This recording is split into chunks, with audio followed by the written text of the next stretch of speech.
Comite, comitato, comitiet. This is the committee program with Arun Chaudhary, Julia Doubleday, Forrest, Lovette, Fiamma, Meli, Xhevat, Castrati, and yours truly, Jacopo Castelletti. We now join the program, already in progress. Sugar, sugar, dun dun dun dun dun dun. Oh, honey, honey, dun dun dun dun dun dun. You are my candy girl. Okay, the thing that the remote needs to attach again. I gotta accept it again. Hold on. No, it's not the Monkees. It is another fake band. I believe it's the Archies. We should look it up, but I think it's another. Like there were a number of fake bands from different sort of fiction projects throughout the era. You get the Monkees and the Archies. Sugar, sugar, dun dun dun dun dun dun. Oh, honey, honey. Welcome to your Global News Rodeo, a weekly roundup of world events as curated by the show's own Forrest, Lovette. And sometimes there's puns. Let's go. Item 1, Cowabunga Bunga. Berlusconi acquitted of charges. Politico Europe is reporting that former Italian PM Silvio Berlusconi has been acquitted on charges of witness bribery. Berlusconi, the leader and founder of Forza Italia, was accused of paying a witness to make false statements in a 2013 case. The case involved the ex-PM and what was known as bunga bunga parties with groups of younger women, which led to underage prostitution charges. Originally, Berlusconi was convicted of the charge, but the ruling was later overturned in an appeals court. His lawyer said of the ruling, "I spoke to Berlusconi a little while ago, and he is very relieved and satisfied." Despite the victory, he still faces 2 cases of witness witness bribery in Rome and Milan. Nevertheless, the 85-year-old is undeterred and is vying to become president of Italy. And this brings up an interesting issue that has nothing to do with this case at all. I actually bet someone that I think he will manage to become the the president of Italy, especially, but you don't want bad things to happen. And so I do think it brings up an ethics and political gambling thing that we should do a whole panel around, maybe. Let's get some people in on that. We can get Zarb in on that. Item number 2, loose Bannon. See that? Those are the puns that people are paying for. All right. Item number 2, loose Bannon. House votes on Bannon's contempt. NPR is reporting that the U.S. House of Representatives has voted to hold close Trump ally Steve Bannon in criminal contempt. The Democratic-controlled House voted 229 to 202 against Bannon for defying a subpoena and being a no-show at a January 6th panel. The next steps involve House Speaker Pelosi certifying the vote with the U.S. Attorney's Office in D.C., and it may make its way up to Justice Department and current Attorney General Merrick Garland.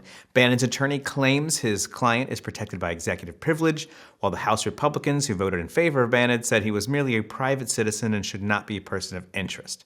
Also receiving subpoenas were former White House Chief of Staff Mark Meadows, former Deputy of Staff for Communications Dan Scavino, one of the real tweeters-in-chief, and the former DoD official Kash Patel. Item number 3, can money be green? New climate law in New Zealand. Euronews is reporting New Zealand has enacted a new law which forces financial institutions to disclose the climate impact of their businesses. Said to be the first in the world, the law will affect around 200 of New Zealand's largest financial firms, as well as international banks conducting business in New Zealand. Any bank or financial institution with assets over $1 billion New Zealand, or 650 million euros, will have to reveal their impact on the environment. Other nations have implemented similar measures, such as Switzerland, France, and the UK, which requires banks to share their emissions goals every 5 years. Some banks have already moved on the initiative, with Gatehouse Bank in London saying its operations are now completely carbon neutral. I don't know the exacts on that. I do have to say that carbon neutral feels like the new organic, food, something that doesn't mean anything once companies get a hold of it. Item number 4, take that Texas. West African country legalizes abortion. Al Jazeera is reporting Benin, a country on the west coast of Africa, voted this week to legalize abortion. The parliamentary decision says that women can now terminate their pregnancy within the first 3 months if there is a chance the birth can aggravate or cause material, educational, professional, or moral distress, incompatible with the woman or the unborn child's interest. Although restrictive, the country is one of only a small few on the continent to allow abortions of any kind, with far more African nations having total abortion bans. Benin's Minister of Health was quoted as saying, "In Benin, nearly 200 women die each year as a result of abortion complications," and continued, "This measure will be a relief for many women who face undesired pregnancies and are forced to put their lives in danger with botched abortions." Item 5, new queen in town. Barbados elects first president. The Guardian is reporting the Caribbean island of Barbados has elected its first president, Dame Sandra Mason. The country of nearly 300,000 inhabitants will soon become a republic and will no longer recognize Queen Elizabeth as its head of state. Mason is a judge and former ambassador and was elected almost unanimously. It was announced in September of 2020 that the nation would finally part ways with the British monarchy in a rejection of colonialism. Mason spoke at the time of the decision, saying it was time for Barbados to fully leave our colonial past behind. Barbadians want a Barbadian head of state. This is the ultimate statement of confidence in who we are and what we are capable of achieving. And I think that's great. Decolonization has to start with actually decolonizing. Send them home.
Hostess chips from Pepsi Foods. The world's #1. Hostess chips from Pepsi Foods. No one can eat just one. Hostess chips from Pepsi Foods. Taste for everyone. No one can eat just one. Pepsi Foods. Wow. The legend is here. Now, one of the world's hottest anytime, anywhere ideas lets you prepare a meal in 3 minutes. New cup of noodles is here. Open up the lid just halfway, add boiling water to the cup. Close the lid and keep it shut till 3 minutes are up. There. Delicious. Cup of noodles has real vegetable and chicken pieces. And soup too. Cup of noodles, whenever you're hungry, wherever you are. Mommy made me mash my M&Ms. What do you do for a vocal warm-up? What do you do? I didn't know there was such a thing, and now that I learned about it, I should probably get one. Oh, come on. You don't vocally warm up? You're just out there blasting your pipes, just doing it. Oh yeah, if I pull like a throat something, that's just gonna happen. Oh, man. Okay. All right. All right. Okay, I'm going to introduce this. And you know what's actually cool about this? Is this will be the first time, you're a regular friend of the show, everybody knows you, everybody likes you. Our podcast listeners don't, because we always take out one segment for the podcast, and it has never been one that's featured you because you've been on the kind of current events ones more often than not, which don't usually make it to the podcast. That's where you get like Mexican peasants in 1920s. It's where you get this kind of thing. But no, look, Virginia, this is too important, and we've kind of been building up with this for you for a while. So you're gonna do a segment, and all of you podcast people, you're gonna meet Jamaa Bickley King in this segment. It's gonna be good. I apologize in advance.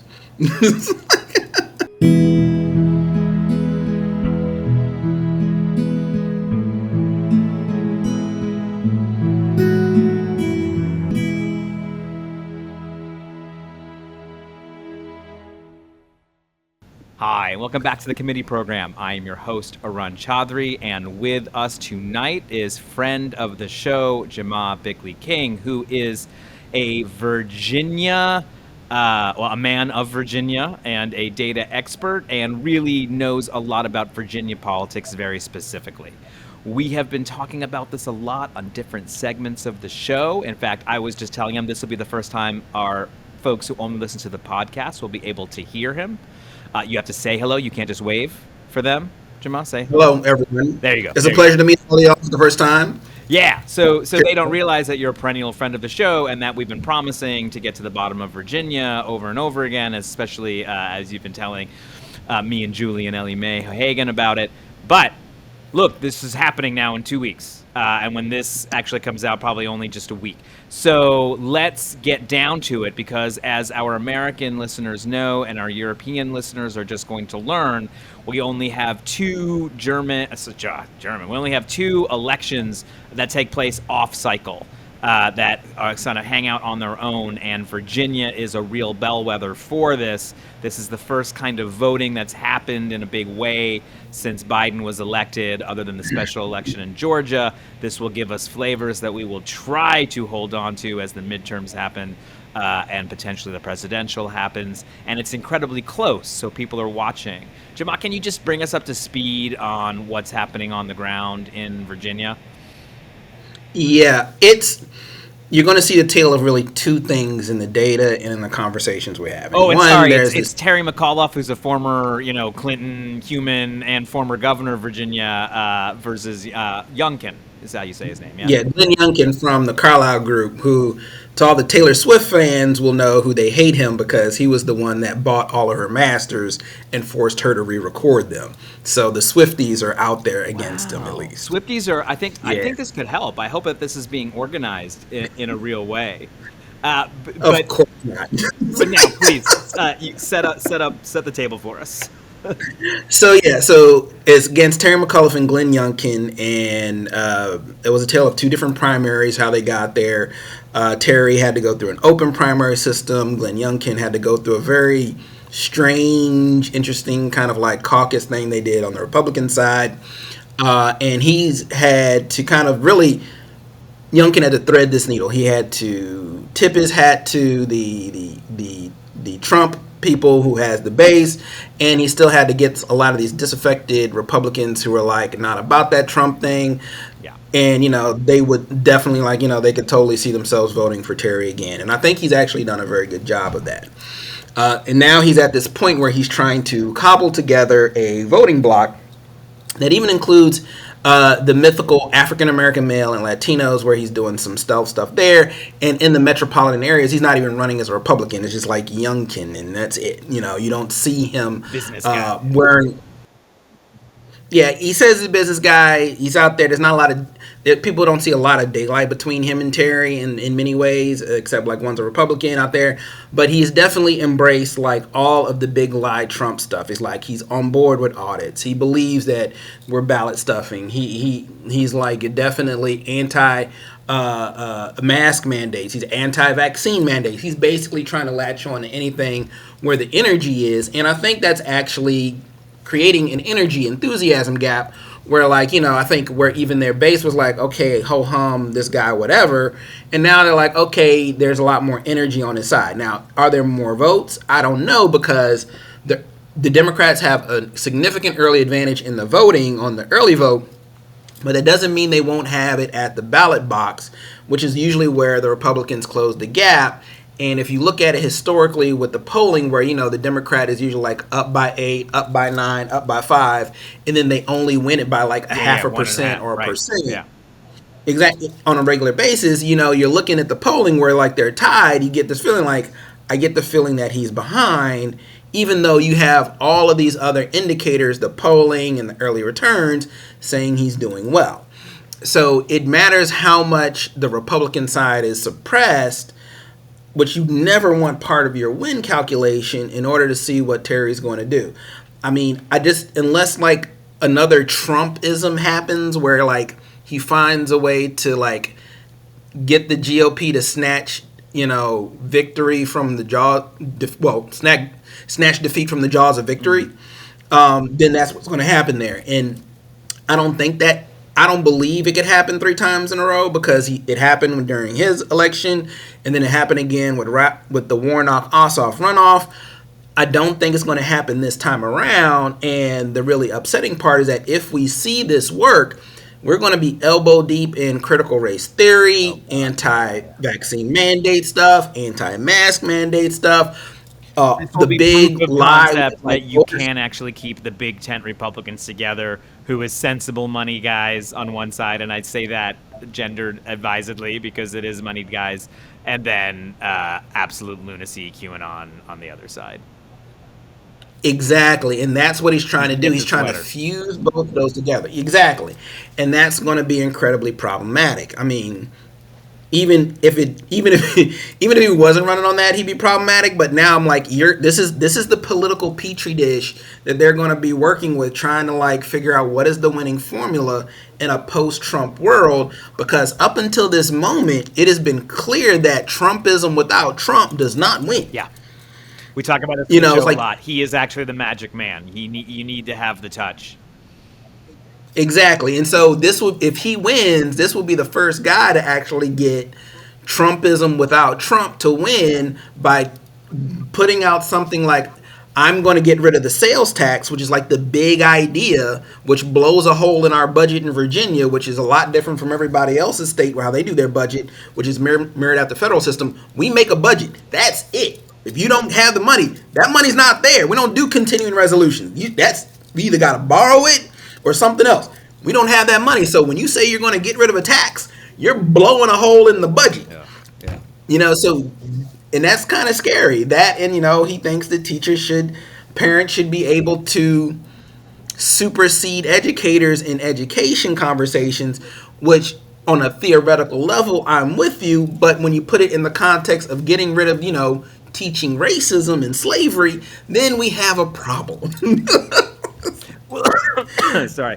You are someone who I think where we agree, and we don't always agree on everything, so I think it's important to say that this is an important thing. We both agree that the purpleness of Virginia is sometimes overstated, or certainly the blueness of it is. Do you think the blueness is a lie? It's a terrible lie. People who say the purple is exaggeration. Right. It's more of there's another shade there. It's violet, man. You know, like, but like, what are people getting wrong about this idea that demographics shifting is shifting the vote? Is it the same thing as in the country where you're winning the cities and losing the counties? Is that kind of hollowing out? No, I mean, no, it's absolutely happening. The demographic shifts are there. It's not accelerating as fast in Virginia as you're seeing it out in the Southwest and in southern parts of the country. But they're absolutely there. What has been buttressing us is that we've had these very swingy suburbs. And you're seeing the suburbs they used to be these bastions of republicanism, and that was strictly on the backs of, like, you know, getting rid of the car tax, something that they did, and they had to roll it back because they found out we can't buy stuff then, you know, and then also on the backs of, like, making these absolutisms, like, you know, getting rid of parole and all this stuff, which we have rolled back because we found out that has a negative impact on our state and country as a whole. And so because we are now been a couple of elections away from that, and people have like, the political memory of a goldfish, now you're starting to see these ideas come back where people are like, hey, I don't like sales taxes. This is a good idea. But nobody's having the conversation about, and because he's a political neophyte and he doesn't have that history of all the other people who've come up in the system because he's a quote unquote businessman, he doesn't understand the ramifications of what he's saying, and then he's going to go ahead and try and fly the state apart in order to keep his promise. And that's very problematic. And I feel like I might be repeating myself. No, it's problematic, and it's worth saying twice. So, threading the needle with Trump on Youngkin's side is one thing. Then Terry McAuliffe, who's, as establishment a Democrat as there is, right? One of Clinton's sort of loyal fundraisers. We have heard, I have read, folks are saying that sort of Biden is an albatross, and his fall, and his sinking kind of poll numbers are. To me, like that seems like a strange thing to say because these people are cut from very much the same cloth. It doesn't make sense to me. This sounds like sort of Politico being Politico. It's Politico being. It's always been a stretch, and there's always been historically, Virginia usually like if one party takes power in the White House, it usually flips that party in the gubernatorial. And there's an energy there because what happens usually is that everybody who's now out of a job at the White House, and Virginia is the next election up there, you're usually elbow deep in the people who just got elected out of office. And that means those people are there to, get their thing. Like when Warner won in 2001, it was right off the heels of Bush v. Gore. And so my office was my first campaign. I was elbow deep in like Gore Clinton staffers who were out for blood. They're like, we are going, and they were campaigning like their hair was on fire, and they definitely helped a lot. And then you see that similarly when like Obama got in, and Terry was the first one I think to buck this trend. It was Northam. I think it was Northam was the first one to buck this trend by continuing keeping the Democrats in office when Trump got in. And I think that had a lot to do with like, people were literally inflamed in anger because of Trump and how he did his stuff. And so we were elbow deep in like pink hat knitting women who were like flying themselves apart. I have never seen people work so hard to the point of exhaustion and pain and emotional duress. God bless them, but they were literally campaigning like their lives depended on it. And that was a tremendous amount of energy to bring them over the line. I don't know if we're going to get that this time. And then also the funding community feels like, oh, Terry has it. And they don't know whether to believe Terry when he says he's in trouble, because that's his go-to fundraising technique. Like, oh my God, I'm going to lose. And then he does. And they're like, oh, you won by 20 points. And like, well, things happen. Their email has been relentless.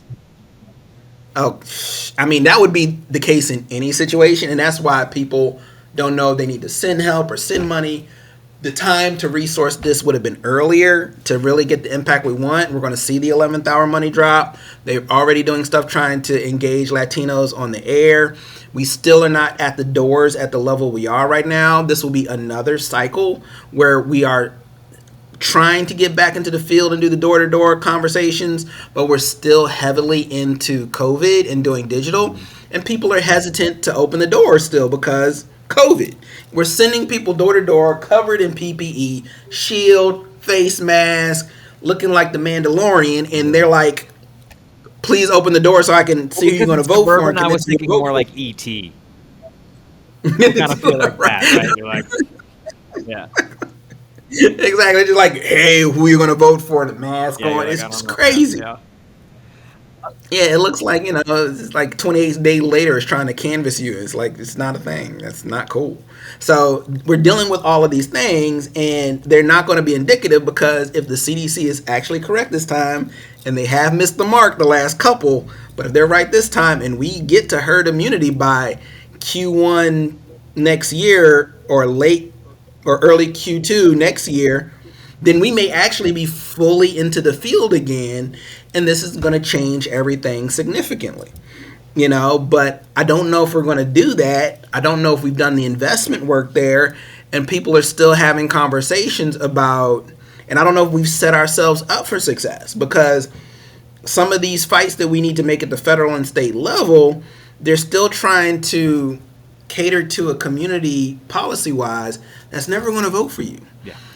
And it's hard to sell, what you could get done as something that you should be proud enough to continue to reelect them on, if that makes sense at all. Yeah, no, it does make sense. And you also said a name that I wanna ask a little bit about.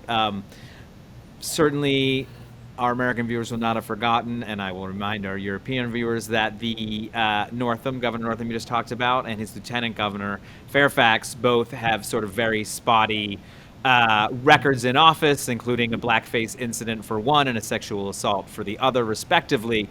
In a game of inches, as you're describing here in Virginia, how is Terry McAuliffe dealing with that? Is he being inviting these guys to sort of help him do things? Or are they never anywhere around? Is this?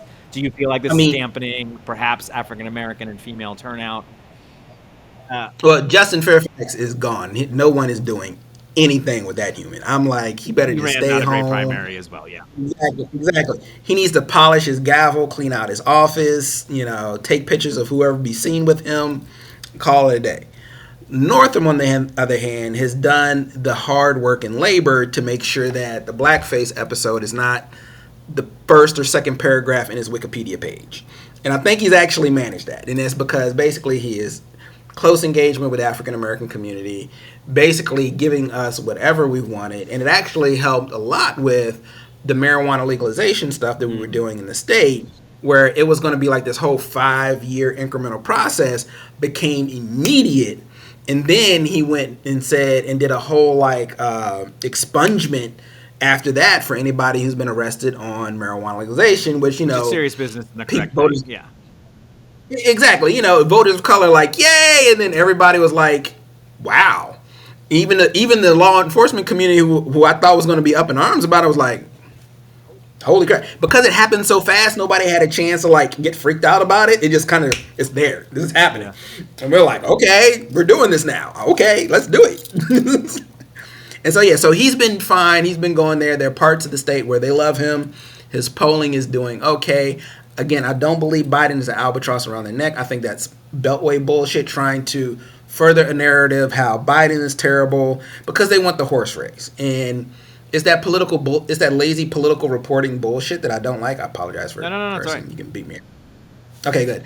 It's lazy political bullshit reporting that I really hate, where they're just trying to manufacture something when there's literally stories you can just go on by yourself. Like the company I just work for, Target Smart, just put a whole thing out on voter purging of voters of color in all the counties where it's disproportionate.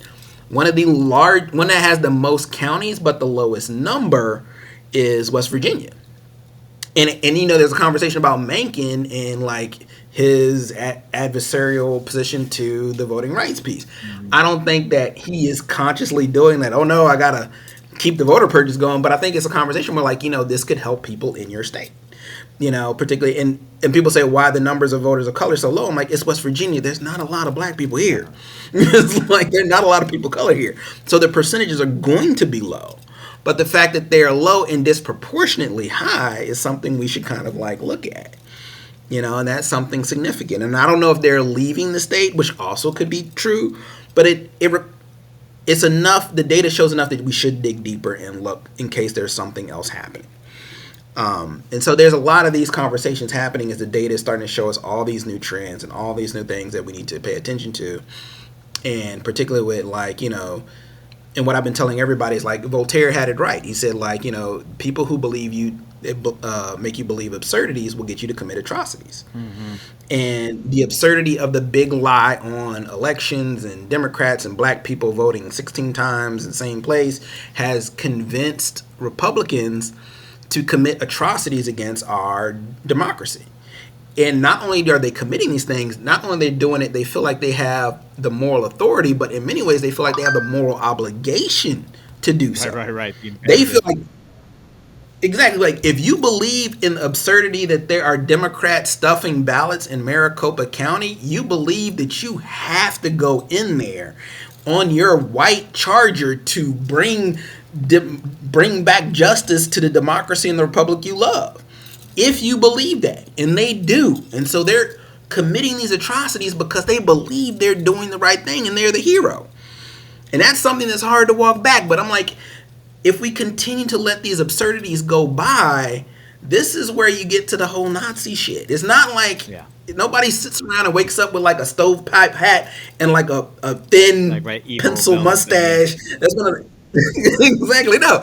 It happens incrementally, and they think they're doing the right thing, and they think they're the hero because they were given bad information, and we haven't fixed that. So I'm like, that's a really good story I think somebody should write, instead of trying to make it look like Biden's weak because of an election that happened in Virginia for a guy that has nothing to do with his administration. Let's be generous to the world slightly and say that there have been in many of the last elections a gap between Republican performance and Republican expectation. Whether it's the sort of, do you think that it is a result of a polling error, whether that's shy Trump voter, whatever the hell people think it is? Do you think it's something different each time? And do you think, how accurate do you think the polls are right now in Virginia? I think that there is legitimately Republicans checking out because they believe it's part of the conspiracy. Like the call comes and they just do not answer that call. It's like, oh yeah, thanks. Or they pollute it on purpose. It's like when I'm seeing like 15% black people supporting Republicans. Seems like a lot. I keep looking. It seems like a lot. And I'm thinking to myself, and I go down to the crosstabs and say, so where did this come from? Like, this was like self-identified African American. I'm like, this is white people. Exactly. It's like, this is rather suspicious. This doesn't make any sense. And then you look further down what those people said, you're like, it gets more and more bizarre. It's like, what in the world is this? It's like 15% of the black people think critical race theory is bad. That doesn't make any sense to me, And so you look at these things, and so there is, I think, that polluting. And then also, I think to your point is also that they're just bad polling. And I think the Virginia polling is not detecting it. And it always had a little bit lean because the way pollsters operate is really stupid. They take how they go ahead and make the proportionality for how they should weight the polls is on the last election. And so this is why the Virginia always has like a little bit more Democratic lean than it should, because the electorate in Virginia is not really Republican, but the off-cycle electorate is a little bit more Republican than its presidential electorate. Because you got people getting up high for the federal, and then they're like, I'm good on the state stuff, which are like, no, you have that backwards because these state people control more of your life than federal people. You're like, I'm mad about cops doing this. I'm like, well, you didn't vote in the state election. Who tells them what to do? Like, if you want to change the wording of the Pledge of Allegiance or something, maybe vote at federal level. Otherwise, otherwise you'd be too local. Exactly.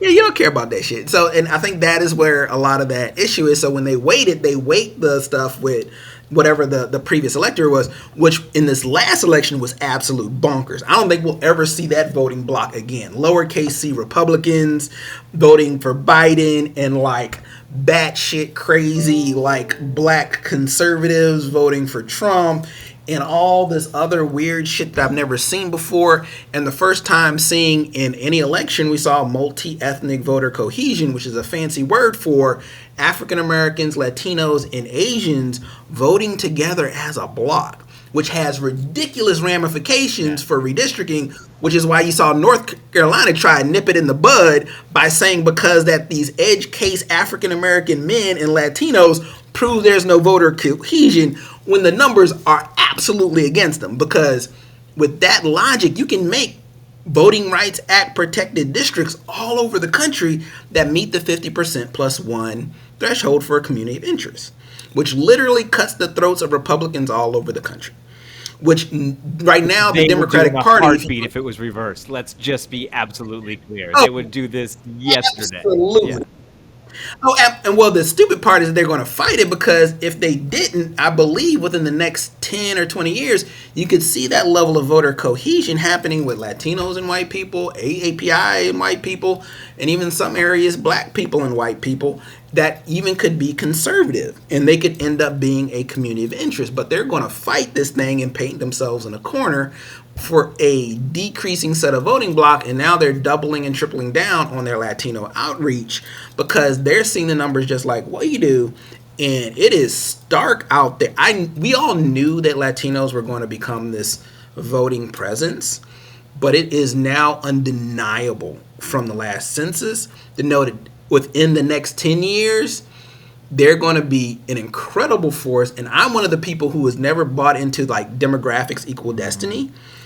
But I'm looking at those numbers and I'm like, man, if they don't find a way to get any percentage of these Latinos back on their side, they're done like dinner from the national conversation, and that's a wrap.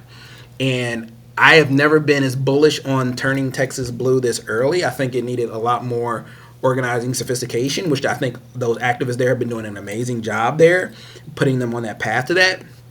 I think the expectation from the funders needed to be a little bit more reasonable, and they needed to invest more in different ways. But I think that they have a really good shot getting there over the next 10 years. And once you take Texas off the board for the Republicans, that's a wrap. You will never see you're never going to see the White House. I don't care. There is no combination of states that you can get without Texas. It's like it's over, son. That's the ball game. And there's also a conversation around Native American organizing, which we've never done, that is actually really captured out there because they realize they exist because they want Arizona in that community. Yeah. But we've been saying y'all should be investing in them forever because any red state play in Wyoming and all those goes through Native Americans that you have never engaged and empowered. And so now there's all these different things that the census is showing us, and we had this new test case, and Trump has done us at least one solid in giving us a critical mass of voters of color that have been voting cohesively, not because we really super like each other, but mainly because we've all been on the business end of his racism, and his base is racism. It makes very strange bedfellows, and we're like, yo, I am down to protect every single one of these Asians or Latinos that even beforehand, but even now, so it's a little bit more reciprocal because we all see ourselves in the same boat. But even in that, there are sub-ethnicity conversations that get even more, makes it slightly more strange, what I will not get into because y'all don't want to get into like the nuances of why Democratic data targeting on race sucks, but that's probably another podcast. We should do that as a whole separate thing because I would actually love to talk about that. I love talking about anything that's wrong with data. Is my favorite thing. But so yeah, this is one kind of snowball going down the mountain you're talking about, but the other one, especially in the press and in the more short term, will be the devastation for the Democrats of a loss in Virginia. Will cement the midterms. This kind of sort of doom and gloom. What would you say for us? Number one, you can react to that because you have a reaction, I see. And number two, what should we be looking for on election night? For some of us in Europe, it will be very late. We'll be tired. Is Richmond really the thing we should be looking at to see how it's going? Or what should we be looking for? Here's how it's going to go down. There's going to be elections, and then all of a sudden, it's going to be super tight. Youngkin is going to overtake Terry. And then it will be decided by likely Fairfax and Petersburg if it's really close. If Youngkin gains enough voter velocity early on and enough margins, they may call it earlier because they're just not enough off-year voters for him to overtake. And let folks know where those two counties are. So Fairfax is a couple counties out from D.C. Peterborough is closer to Richmond. Yeah, Fairfax is like the largest county in the state, and it has the largest population. It's like it is chock full of like D.C. workers, people who work in the nation's capital. Yeah, best Korean, best Vietnamese food, very good Ethiopian as well. It is where a lot of immigrants live. There's a critical mass of them there. And then Petersburg is this small city that is like elbow deep in black voters, which always comes in late. And it is a huge Democratic stronghold, at least traditionally it was. And what we have seen in the census is that there has been significant gentrification in a lot of these African American neighborhoods.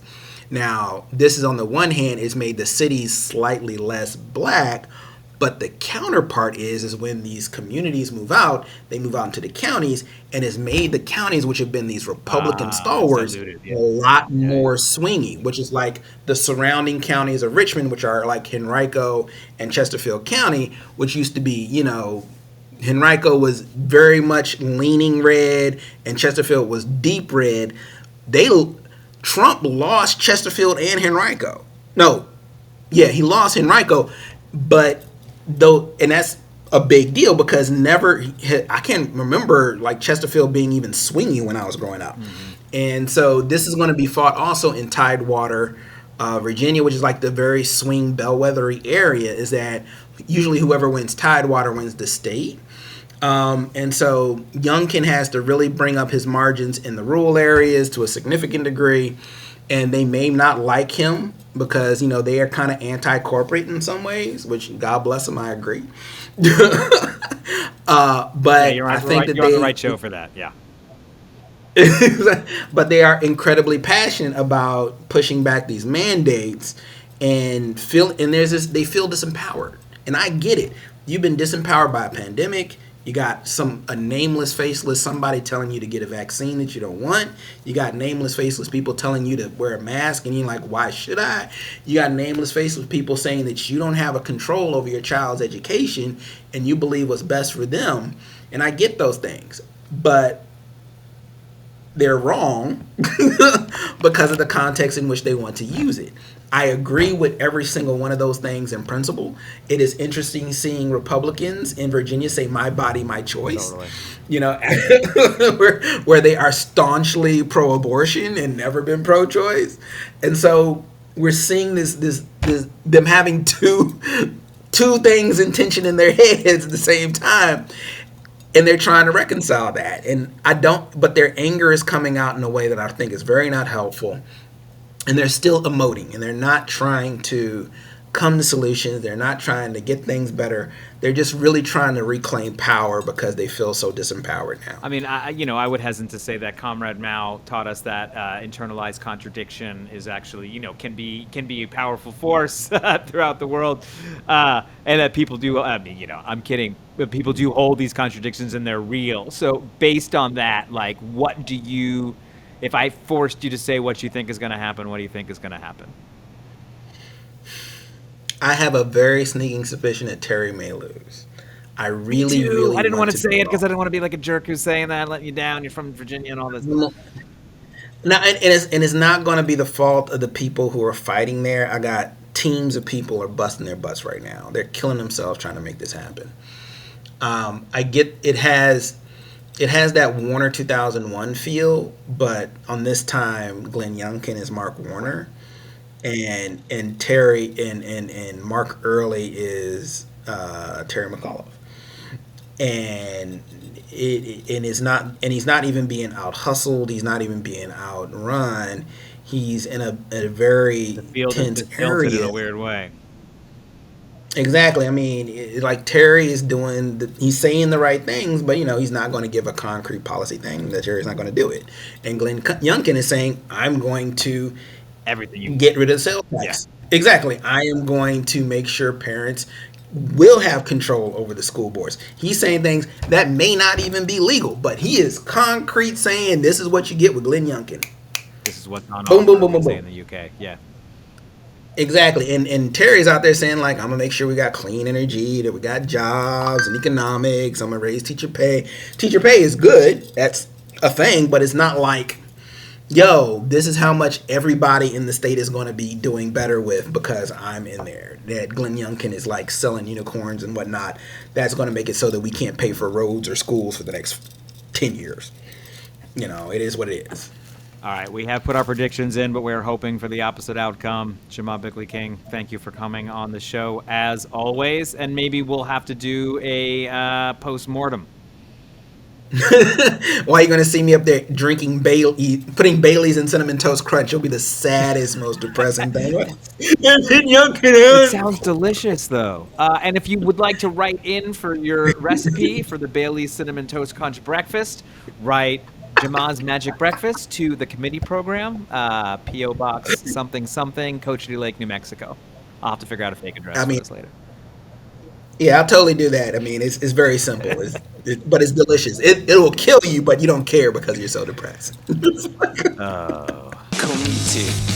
comitato, comitiet, comiteto, carul, comiti, we young way, submiti, wick.